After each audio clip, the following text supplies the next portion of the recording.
Right, so we're going to start the conversation with question number 1. The question we have for you today, the first question is, what kind of reading activities do you include inside or outside of your classes? Like your favorite reading activity that you use most of the time? Just please chat in the chat box.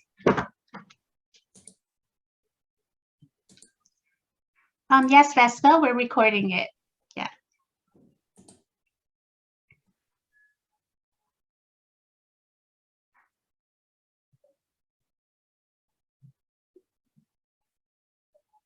Read aloud. I love that. The West Coast reader. I hear about that all of the time.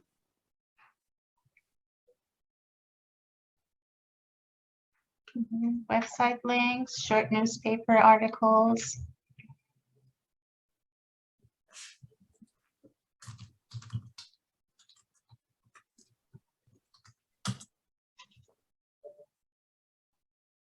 You can read it. Okay. Breaking news English. Right. Graded readers for sure. Yeah, I love that one. Something we'll be talking about that today. Asking for volunteers to read a paragraph or a few sentences. And I assume you're asking your students to volunteer to read those paragraphs, right? Language experience story. Michelle, is that a brand name, or is that a concept or a method that you're using? So that's a method, and it's actually just having the students speak to me, tell them about an experience, and I write it, or I have some students who are blind, so I braille it, and then they read it back to me. Yeah. Fantastic. That's great. So you take their lives or their experiences and turn them into a reading. Yes. Yeah. I have That's beginner awesome. students, so it works well with the lower levels, especially. That's great. So I would just like to know, do you do these in the class, or do you ask them to do the reading outside of class?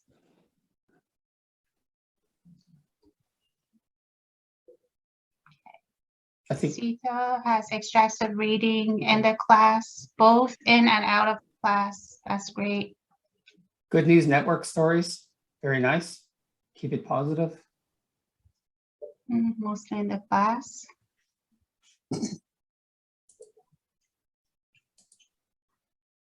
Okay, so yeah, read aloud is it's a nice tool. Yeah. And they can do it as well when they're alone, so that's also good at their own pace. Yes. Okay, so all of us teach reading for sure, and we teach it in the ways that we've been taught or the way that we've observed other teachers teaching, and we have our own ways. So what we'd like to do is just draw a distinction between extensive learning and intensive learning, reading, pardon me. So extensive reading and intensive reading are basically two different things. What we do normally as teachers, or what I have been doing habitually normally for years and years, is intensive reading with my students. The teacher generally leads short passages with the students, hands them out as handouts, or reads them, or does something with them, has a short passage for the students.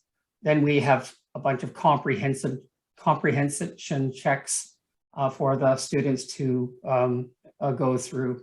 And I'm following this pattern as well with the H5Ps we're developing for a lot of things, where just short chunks of text, students read them, and then they're going through different kinds of questions.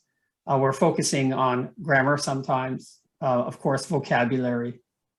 The level that the students generally are subjected to is I+1, just a little bit difficult for them, so that they are all acquiring new vocabulary, structures, and concepts. The pace is controlled by the class itself. When you are in a class, like a normal face-to-face class, everything is controlled by the class, because if one student is a little bit slower than the others, and if they're really slow, that they probably won't get through the task. And the others who are really fast will get through the task and maybe have to do something else. But generally, the whole pace of these activities is controlled by the class. There's only a certain amount of time in your schedule during the day that you can allot for this particular reading task, especially if you're doing structured lesson plans. And then the students don't really choose the content in most cases. The worksheet has the text on it, and that's what they read. So that's basically intensive reading. Now, can any of you answer the question, so now that we have an idea of what intensive reading is, what do you think extensive reading is? Does anybody have any ideas? If you do, please note it in the chat box, please. Any ideas are welcome.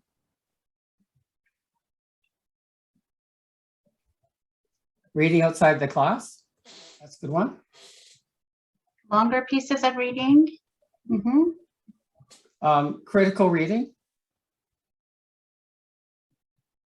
Reading lengthy text. Sorry, we should go back and forth. Okay, it's okay. I'm just going through them quickly. Yes, reading for pleasure, for sure. That's really important. Students choose material. That's a really good idea.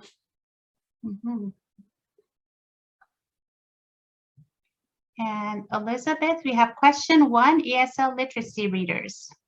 That's really nice. That's a good idea.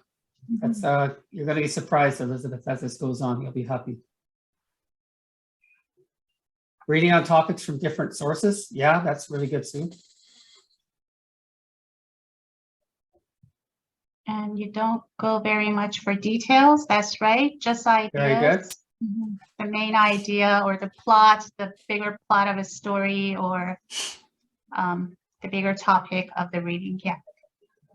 Reading for analyzing in style, Sita. Yeah, that's a good idea.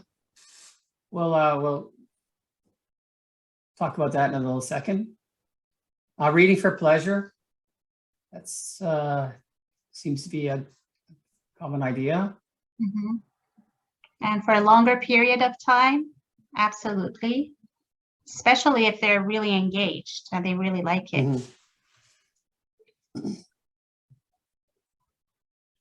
Doretta, discussion about what the students learn, how to read between the lines. Although that's a really good thing, it always isn't, it's not really a part of extensive reading, but it's something that you have to do for sure.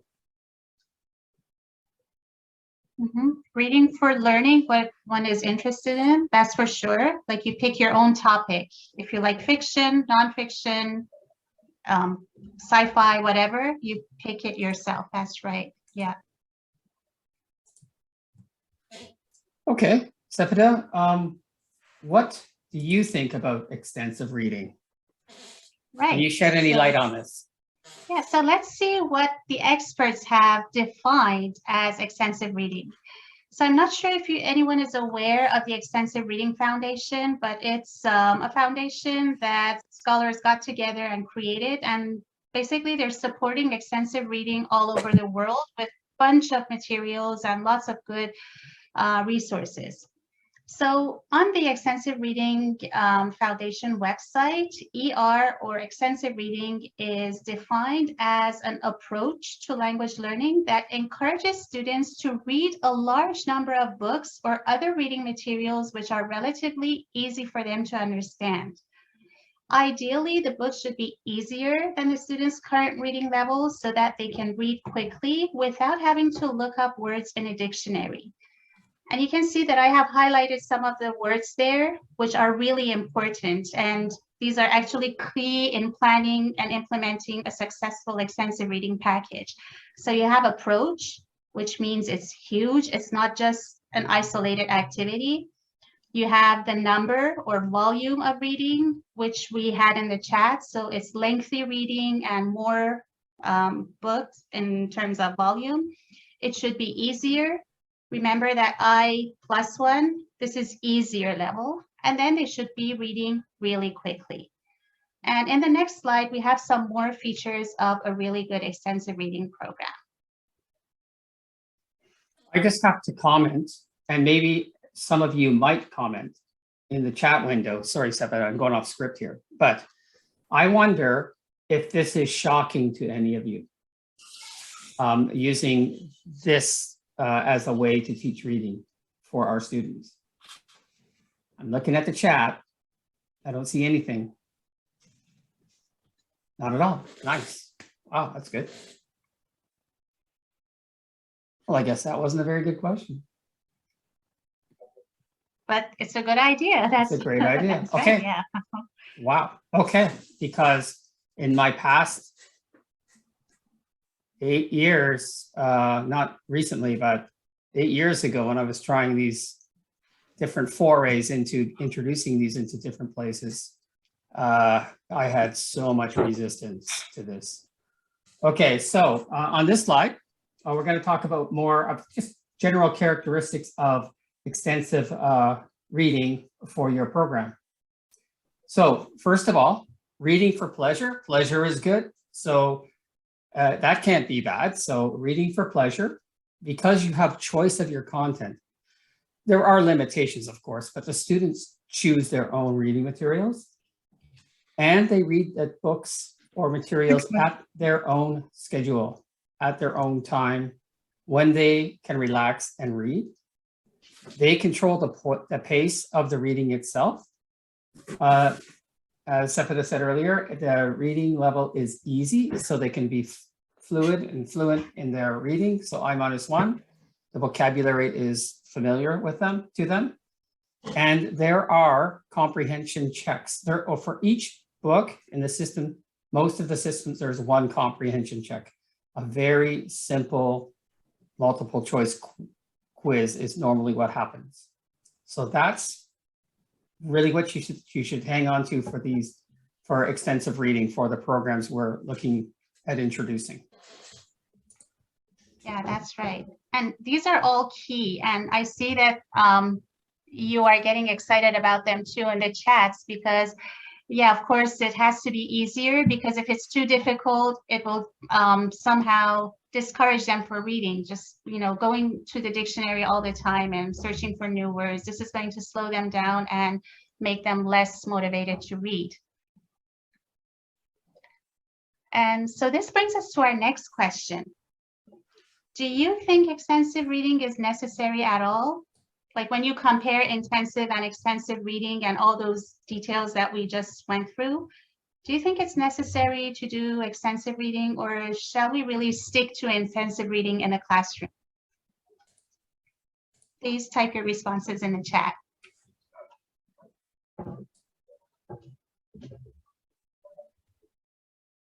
That's a good idea, Elizabeth, what you're saying there. It's a really good idea, having learners read to their children on a daily basis. That's how I learned to read, actually. I couldn't read till I was 27. Yeah, it is necessary, right? It encourages reading habits outside of the classroom. Both are important. So I assume you mean intensive and extensive reading, both important. Yeah, can't agree more. That's true. Yes.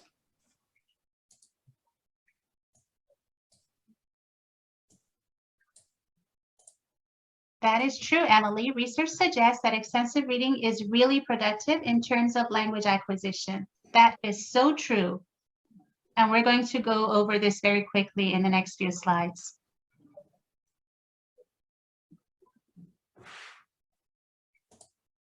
And Susanna is saying that reading is a foundation for improving writing and increasing vocabulary, for sure, 100%.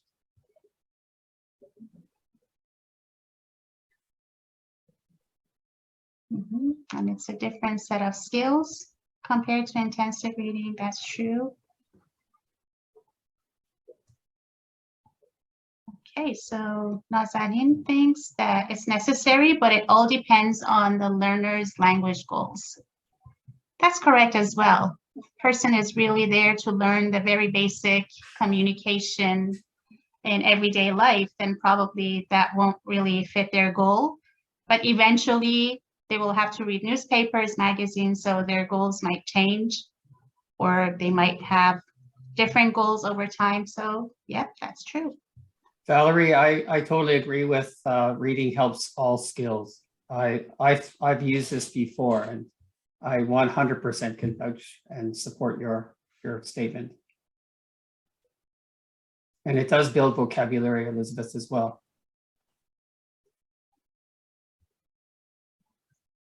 And speaking skills are improved for sure, because there's more vocabulary, there's more exposure, generally speaking. So that exposure can help with a lot of skills. Yes, Vesna, of course, everybody is so busy. And here we are trying to add another layer or another duty for the teachers, that we really believe that if it's possible, it is efficient for the teachers, it works for the students, and it shouldn't take up too much of your time the way we're going to set it up.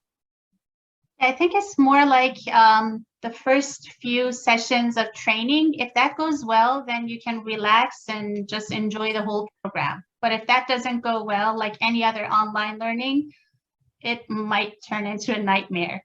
But hopefully, if you decide to use the platform that we're going to add, then that won't happen. Right, just don't give your students your WhatsApp number. Right, for sure. Okay, so now let's see what experts say about the benefits of extensive reading and why they think it's necessary. So here are some of the top benefits of extensive reading as specified by ER researchers and practitioners. First of all, more reading equals more learning, as many of you said. And this learning is not only limited to reading, but it positively affects all 4 language skills. And then regular ER practice fosters a reading habit and therefore creates more exposure to the second language because people are reading more. Also, extensive reading improves incidental vocabulary acquisition and grammatical knowledge, because most of the books that are written for ER purposes, they have vocabulary repeated in them in intervals and in a certain frequency. So that really helps them meet the words more frequently and therefore somehow improves incidental vocabulary acquisition. And then in a well-designed extensive reading program, students get to choose their own reading materials, and this fosters positive attitudes and motivation. And finally, extensive reading builds reading speed and fluency, which is again very important when we're talking about reading ability.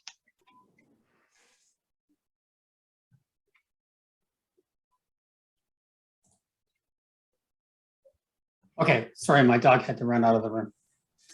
So what we'd like to know from you right now is, have any of you implemented an extensive reading program in your institution or in a class before? And if so, can you just give us a comment on that?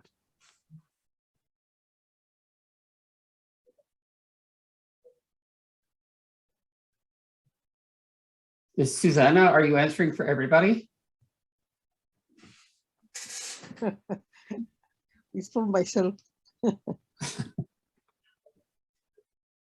Okay. Can I just talk while I'm waiting for someone to say yes? Yes. Yes. Doretta, is it an extensive reading program? Emily? Well, you got to do it in Korea. Oh, that's good. So you had a bit of freedom in your curriculum. Oh, that's nice. Sita, vocabulary and context. Okay, so it was extensive reading and you exploited it to build their vocabulary?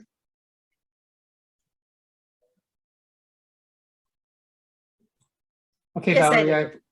It really sorry, helped. yes? Yeah, I used it for linguistic analysis of sentences, and it really helped. Okay, nice. Valerie, okay, I totally appreciate what you're saying, not a formal one. That happened to me actually before I really got, I moved into a center, and all of the graded readers were in boxes, like taped up with packing tape.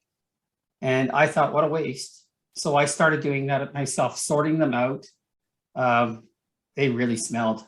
I hope I didn't give anybody allergies or hives, but just starting to sort them out and getting them, that's where I got the idea. And the Extensive Reading Foundation is out there, taught with Tom Robin, those guys. So I started learning more and more about it piecemeal, but that's how I started as well.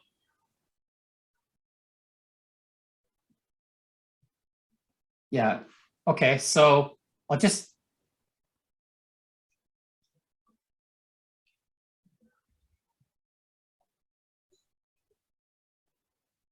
okay, Elizabeth, so you tried it with different things, not just graded readers.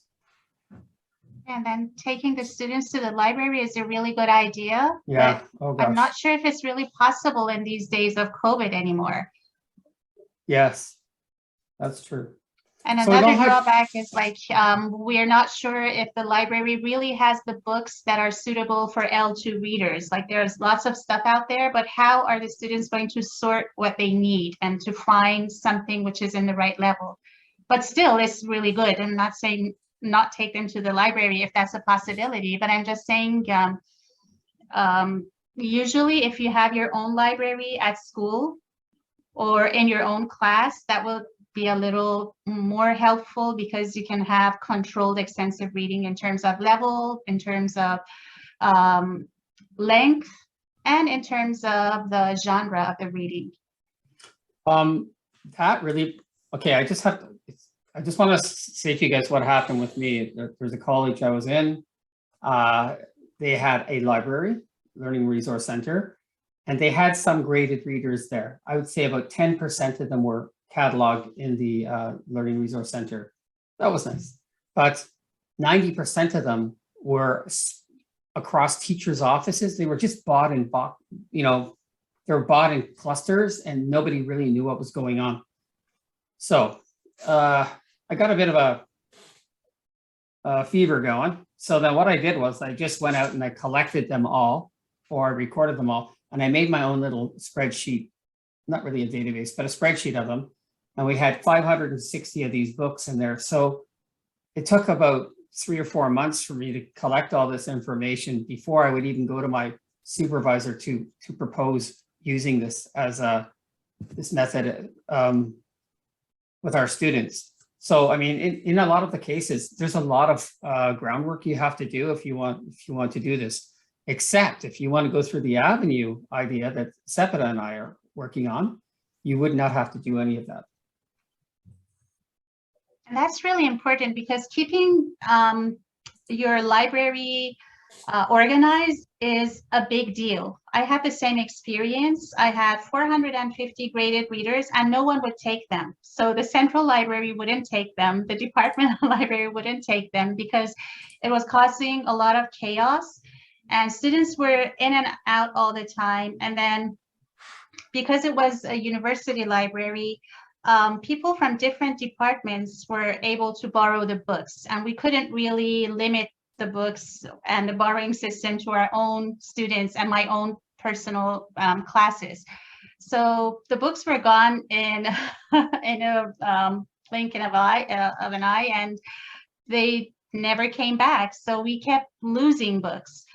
And so my experience was that I'll keep the books in my own office. And yes, it was difficult, but then I had to set an office hour only for book borrowing, and people would come in and borrow their books in that hour. It was a little bit more manageable compared to the library, but it added extra work for me, which I was happy to do because I thought the system was working really well. But hopefully with the new system that we're going to add to Avenue, none of that is going to be an issue. You'll have the books online, and it's going to be just, yes, it's going to be just teaching your learners how to use them. Right, so that brings us to our next slide. So if you use extensive reading in your class, there are things that we can do as instructors to leverage it more, to help the students actually bring it into the classroom a little bit, and to make things happen so it's just not them reading on their own at their own time outside of the class. So you can have discussions, talk about, did you like the book? Did you not like the book? You can highlight characters, so sort of like literature studies. People can choose by the author, the topic, the genre. So there's a lot of discussion you can have in your classroom. You can have them, as some of you already said, retelling stories, rewriting the stories in their own words. They can make book reports. They can go through role plays, which will be kind of hard to do through Zoom, but I'm sure it's doable. They can listen to there's audio with the systems out there as well. So if they have an accessibility issue, they can actually use the audio systems that are attached to these books. And if you're familiar with reading circles, you can actually set up a reading circle, and that's a whole other world, but you can try that. And I'm sure that might be taking it a bit to the extreme, but there's all sorts of options out there that you can use when they're reading outside. You can bring them together, even though they haven't read the same book or books. There are activities that you can work with to make it work in your classroom. So we have a good question. How do you allow for student choice in groups? Is it a voting system? Nope, that's a surprise. Do you need to give a limited number of choices in those cases? So John, that's for you.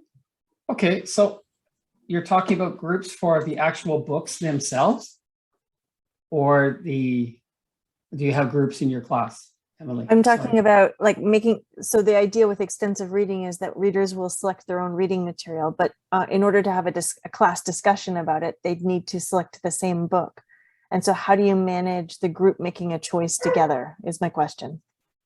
Oh, well, okay. Well, with our extensive reading, my experience in the past is you can get a block if a group wants to read a book, or if you want a group to read a book. Digitally, it's not that hard to actually manage that with the system, because they're not going to be hard covers. They're not going to be hard books. They're just going to be on Avenue. Okay. I sort of meant more like how do you maintain the benefit of giving students choice while also having an entire group of students read the same book is my question. Well, sorry. It's because one of the key aspects of extensive reading is that students choose their own materials, right? Right. So essentially, for my experience, it's always been when they get together, they haven't read the same book. They really talk about what they have read, and then people think that's interesting.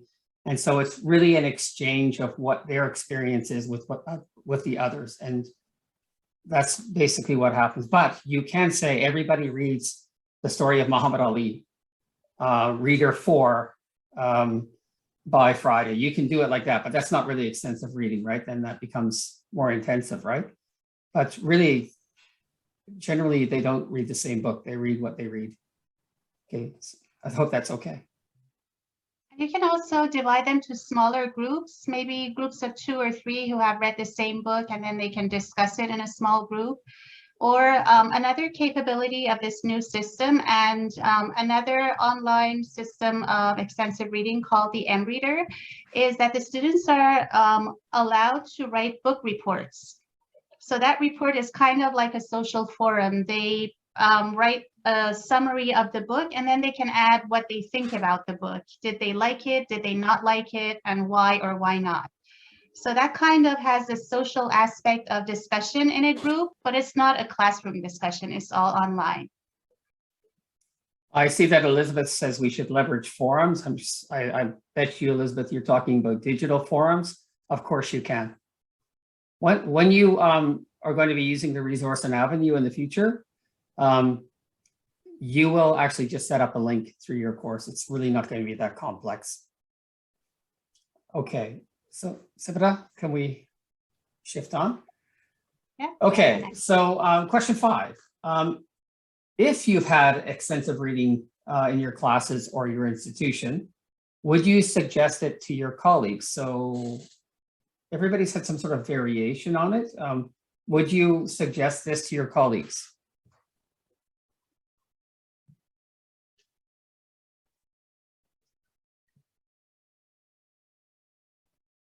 I can actually hear the highway from here now. It's so quiet. Wow. Yes, yes. Oh, yes. Oh, Yeah. For advanced levels, yes. right. Did we pay these people to say yes? I can't remember. Yeah, for advanced levels, yes. Elizabeth saying book reports at CLB 1, 2. Yes, that would be quite a challenge for sure.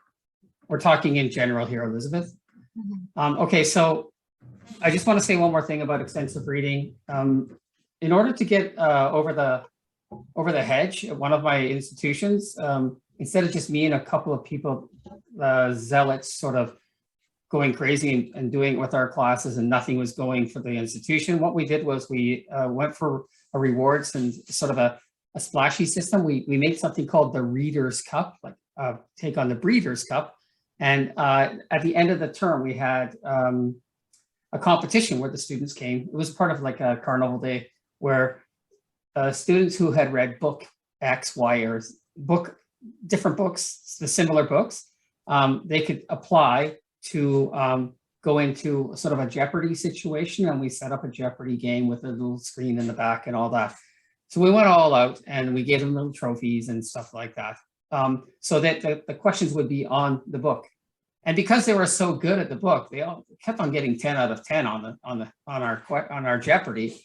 So we had to start distracting them or something, but everybody got a trophy, it seemed. So we had that.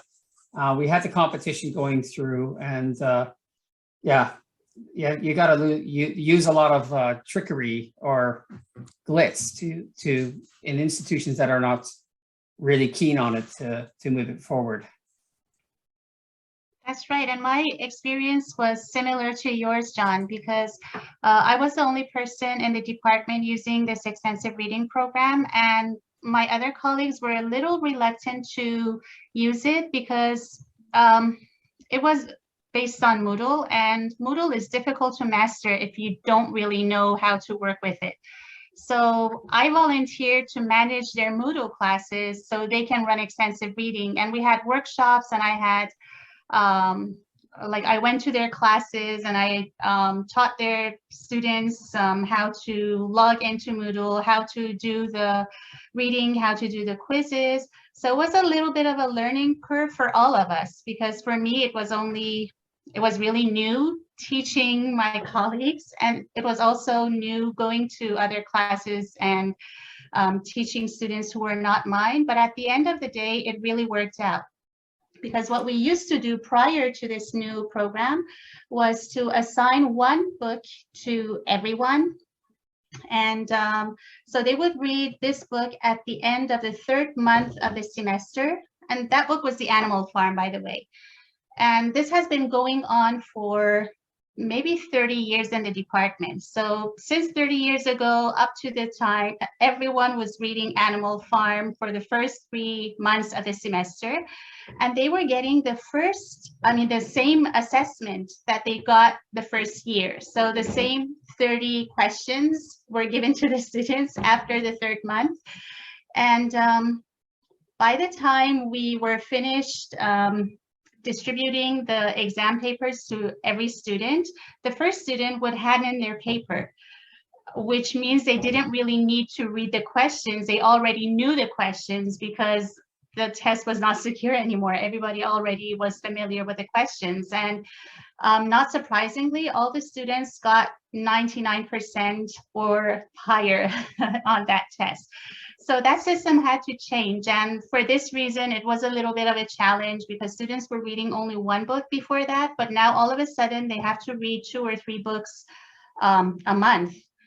And so it took a little bit of encouragement to get them there. But once they are there and they experience that true joy of reading, then it becomes addictive. So it's only, you have to toughen up a little for the first few days if you want to make this an important part of the program. But after that, they will just soften up to the idea and they'll start loving it. Nice. I just have to sort of address something, Elizabeth. When we're thinking about Avenue and extensive reading and the system we're setting up, you have to actually sort of frame it to think that this is really for your class, And if other people in your institution go along with you, that's fabulous. But really, this is not like Avenue or getting all of Avenue to use it. This is really about giving instructors another tool that they can possibly use and leverage. We don't really want, it's not like we're saying we want everybody to use it. We're just putting something out there. And hopefully it will get its own natural gravity and take off on its own. But don't feel pressured to influence your colleagues on this one. I think it will speak for itself. Like once you start doing it and everyone else, your colleagues see how good it is, they will come on board. You don't need a lot of persuasion after that. Always cross your fingers when we say these things. But you're right, Seth.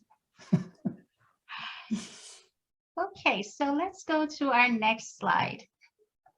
And just a little bit of background about extensive reading and what has happened in the world since it was first introduced.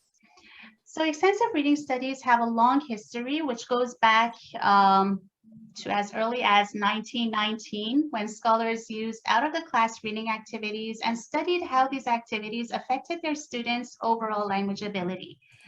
Since those early days, the field of extensive reading has expanded and evolved into what we now know as the ER approach, as you recall from the previous slide, inferring that it's no longer only a style of reading or a technique or a strategy like skimming and scanning, but it's more like the main focus of a course. This approach has recently become extremely popular, especially in Japan, and hundreds of teachers have started implementing it in their second language classes. In academic settings, researchers have become interested in in-depth studies of extensive reading, and they have focused on areas such as the systematic planning, implementation, and evaluation of effective extensive reading programs for students with different linguistic and cultural backgrounds, age, and different language levels. Numerous studies have also been conducted on what good extensive reading materials look like and what factors need to be considered when creating graded materials. Many researchers have investigated the effect of extensive reading on students' language skills, and they have shown that adding a structured extensive reading program can positively affect the students' vocabulary knowledge, their grammar knowledge, their reading fluency and rate, their overall reading comprehension, their writing abilities, their listening skills, and even their performance on high-stakes tests such as the IELTS, TOEFL, and TOEIC. And this last one is really huge because it shows how significant extensive reading can really be for a student. On the affective side, researchers have found out that a pleasant extensive reading experience can positively affect the learner's attitudes towards reading in general and towards L2 learning more specifically. It can increase the student's motivation to read, it can improve their self-confidence in language learning, and it can create reading enjoyment. Now, many of these studies have been conducted in Japan, as I mentioned earlier, when an extensive reading movement started in the late 1990s, and by teachers and researchers from other Asian countries who were inspired by this movement, and they conducted extensive reading research in their own countries and their own contexts. But let's see what ER looks like in Canada. So we reviewed the literature to learn about extensive reading empirical studies conducted in Canada. To our surprise, there weren't many. In our search, we found only 4 blog posts about ER, one of which authored by our own John Allan, published in 2014, and a handful of papers that reported on the effects of extensive reading on vocabulary acquisition, effects of literature circles on extensive reading, implementing extensive reading in the class, writing literacy level readers, and analyzing the impact of an online extensive reading program. So as you see, there's a huge gap. There's a lot missing in the Canadian context, unfortunately.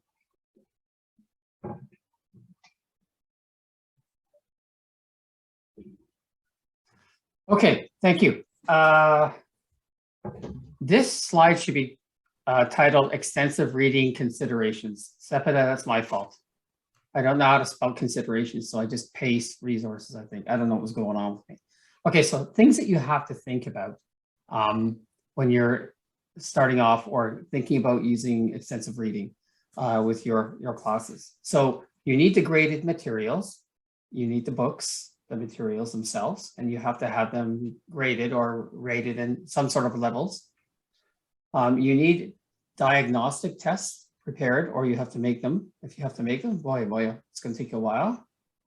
You have to determine the delivery mode. Is it going to be online, hybrid, or paper?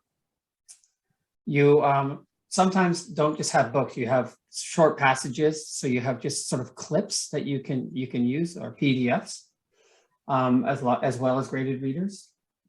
You have to decide on with your fellow staff members or with your team how much you expect. What are your expectations of how many books they read or how many items they read? How often? You have to work with the library in many cases, but not in the case of this New Avenue project.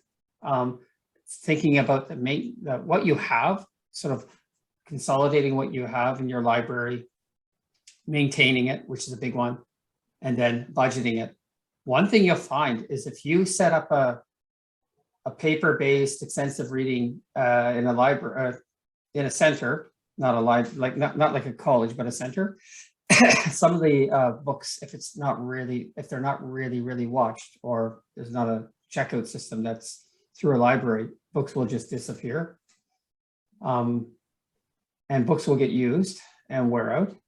Assessment and tracking is a big deal, so that's why we're introducing this new system. And then you also have to prepare how-to documents for the teachers and the students and videos so that you can make it as simple as possible for them to implement.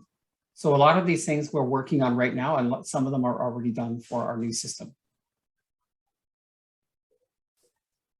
Okay, so this is steps for implementing extensive reading for your SPO. We're running out of time, but if you want to do this, I think we should focus on the next slides. And these are for your classroom, because you will, beep. Next one, I'm not going to talk about this slide. Thanks. Okay, so really for what we're setting up here for Avenue is, it's really to empower the teachers right now and the instructors to do this with their courses. We'd like to go this way, not this way. So essentially what you're going to do, and we're going to have we're going to have another webinar, a practical webinar. We're going to have a pilot. We're going to be distributing the materials and the links and the accounts. So ensure the technology and materials are ready. So once you get the account and everything and you have your training, make sure that you can go through 1 or 2 books yourself and do the activity. And honestly, your teacher, it will take you 10 minutes for each one, even going slowly and carefully. Facilitate a reading placement test for your students to establish their benchmark levels, whatever the levels will be in your class. You have to give the students an orientation on of the process of working through the system that they're going to go through, like how they get in, how they click here, how they get in, and how they choose a book and how they do a test. So you have to walk them through that. And then you should take the students through a full extensive reading cycle. It's going to be artificial. You're going to take them through, have them choose a book, maybe in the class, or give them 2 days to read the book, and then go through the whole cycle where they actually do the quiz and all of that stuff. And then after that, if they feel confident that they can do it, then you ask them to choose a book, but you facilitate this. You walk them through choosing a book. And I really like Sepideh in our sort of pilot test has already identified specific levels. So when certain students go in, they can only see certain levels. They can't see the whole library, which would confuse them, right? They only see certain levels that's appropriate for them.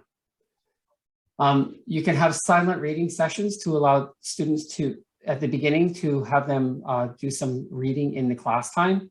That's good when it's face-to-face. I'm not sure if that might work online, I'm not sure.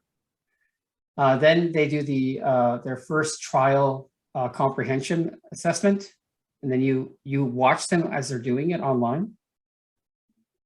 And then you have the results of them doing it sort of on their own, a little bit watched by you. And then you identify any issues. You might be able to point some things out to the students, or you might to your fellow teachers, I'm not sure. And then you set a reasonable amount of titles that they can work through some sort of interval, like 2 a month or 3 a month, I'm not sure. It's up to you. And maybe not even do that. Maybe just let them go, see how they go. And then you can establish a reward system if you can. I'm not sure if gold stars are still made. I'm not sure. And then allow the students to start on their own pathway for extensive reading, and then you'll see. So that's very linear and just suggestions. We will be running webinars and training in January, February. So Avenue, the way forward for Avenue, technology selection, we have gone with X Reading as our technology. I'm not sure if any of you have heard of it, but it's amazing. And it has a lot of Canadian titles and a lot of Canadian titles at all levels, right? And they are graded readers focused on second language English learners. We've already generated the pilot course for Avenue that we're going to use for our pilot. It's functioning, it's working great. We have the account with X Reading, with a certain amount of accounts that the pilot test teachers and students will be working with. We're going to give a more practical webinar in January to move this forward. Teachers who are, the teachers that are selected, I guess, or the teachers that want to join and are selected will run pilot courses with your students. We will share the findings. We'll revise the technology as we go based on the findings of the pilot. And then we'll finalize the training resources for everybody, and we'll launch it in Avenue going forward. So that's basically the plan. We're super excited about it. Wait till you see the demonstration. Uh-oh. That's so much pressure, I mean, honestly. Now I'm nervous. Okay. All right. So is this clear? It is, yes. Yeah, okay. So essentially what you're looking at is just a basic bare bones extensive reading pilot. And if you look here, all this, we're going to put our resources up here for the teacher, maybe 1 or 2 things for students, but really on your course, you're just going to have to copy this across or make a link in your Avenue course. And the students will click on the link.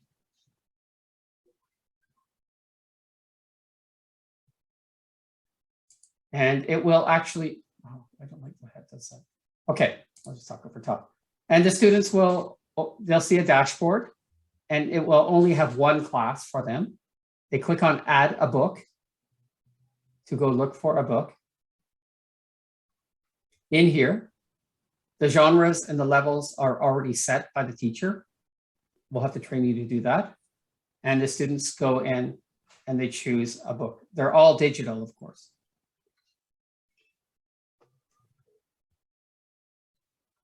They can start reading right away if they want.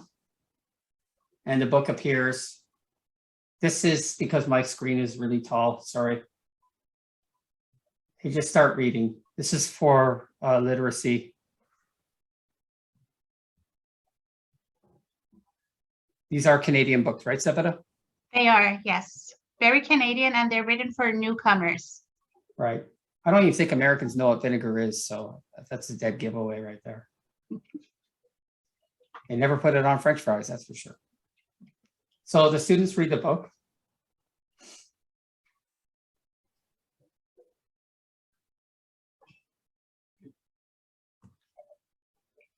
I see how the sentences are short and very simple. There's not a lot of vocabulary. It's like an excellent resource for literacy learners.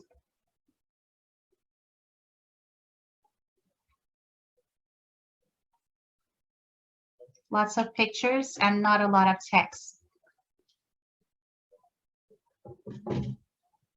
Okay, after they're finished, they click out and close the book. Now they have to check it in, but there's a fail-safe here. If they don't return the book, they can't do the quiz until they return the book. So it makes them return the book digitally. And they start a quiz.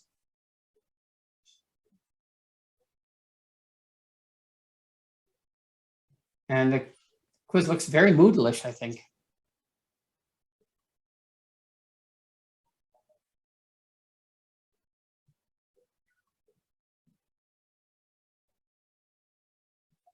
So the students go through the quiz. When we use the M reader, they can only do one quiz once. And if they failed, they couldn't go back and retry.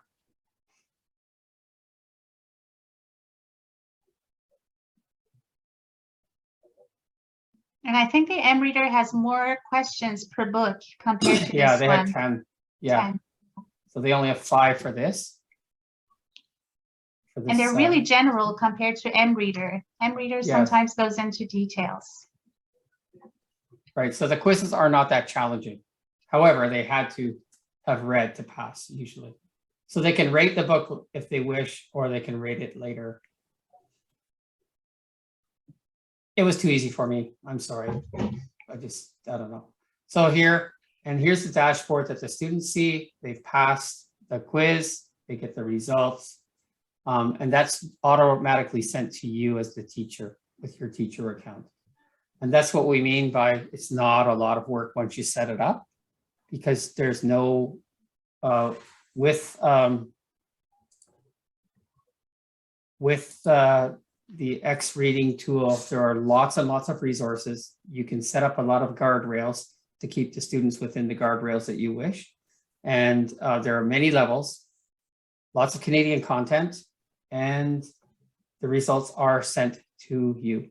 The results do not right now publish in the Moodle, or sorry, the Avenue gradebook. They're on that dashboard. Of course, you can export them quite simply. So I don't think it's going to be that challenging for teachers who want to set up a system like this. I think it's just encouraging the readers, the students to access it. Okay, Sepideh? Sure, so we have a question. What's the time frame for each book? Sita wants to know. Does it have a timer for the quiz? The quiz? Everything I think can be set on the dashboard. I think the books can't be out for more than 7 days or something. I think it's a really short time, but I'm not sure right now. We can check that out, because usually, I mean, an M Reader, I think you could, you can set a time. Like the teachers, that's what I mean. And the dashboard, the teacher does have a lot of power, right? Yeah. to set things up. Yeah. Set the distance, the time distance between the two books that they can take a quiz for. Yes. And I'm Emily's- sorry, Michelle, not all of the material has audio, but there are a lot that do. And we can suggest our own books and add our own quizzes to them as well. You're welcome. The quizzes are not editable, I'm afraid. They come with the package. So when you purchase the X-Reader for your class or your school, the quizzes come with it. But if you have like extra questions that you would like to add, then that's a different story. You can always add them to the Moodle Reader database. They're a little different and it's a different system. It's only a system of quizzes. So the difference between what we have here is that we have books and quizzes, but in the Moodle Reader or M-Reader, we only have the quizzes. So you might be able to add your own quizzes if you want, or your own questions, but I'm not sure we can do this in the database. We don't have that kind of control over the content of the questions. We can contribute. We can contribute, right? contribute, That yeah. he invited us to contribute questions, but he didn't take it much further than that. I think it's probably for new books. I'm not sure Yeah, if for new books, yeah. That's what I was, he would that's what I like- was thinking about, yeah. Yeah, not for books that already have a quiz. Okay. So essentially what we're saying here is extensive reading is coming to Avenue, and we're hoping to have in the second week of January, hopefully, second or third week, another webinar that will solicit participation in the pilot study. And then hopefully, if that goes well, then it'll just be another feature on Moodle Avenue. Yeah, so at the moment, you don't have LINC 1 and 2 classes. So hopefully after the pilot, we'll see how it goes. We had mostly literacy level students in mind when we were planning this, but we hope to move this into different levels. So hopefully that will happen after the pilot. We're really optimistic that it's going to be very soon. Thank you, everybody, for coming. Yeah, and if you're interested in registering for the session in January, it's going to be announced on Avenue like this one, like all the other webinars. Stay tuned, and whenever it's announced, you're most welcome to come, because in the second session, we'll be taking volunteers for the pilot. So if you're interested, we would very much love to have you then.